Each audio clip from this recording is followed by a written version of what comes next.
নমস্কার আমাদের সমস্ত সহযোদ্ধাদের।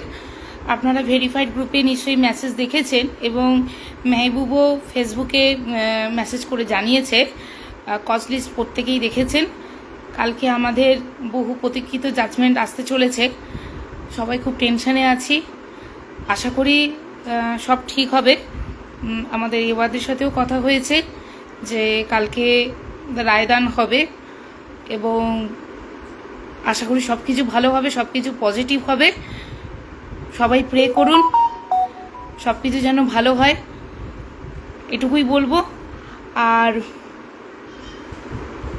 উই ওয়ান্ট সেগ্রিগেশন, আমরা যেন জিতে আসি। সবাই আজ জানি এই রাতটা প্রচুর দীর্ঘ কাটবে, সবার খুব উদ্গ্রীব বা সবাই হয়তো খুব টেনশন করবেন। একটু নিজেদের একটু হোল্ড রাখবেন। আমরা তো কোনো দোষ করিনি। আশা করি যা লড়াই করার আমরা করেছি, ফল আমাদের অবশ্যই ভালো হবে। হোপ ফর দ্য বেস্ট কালকের জন্য।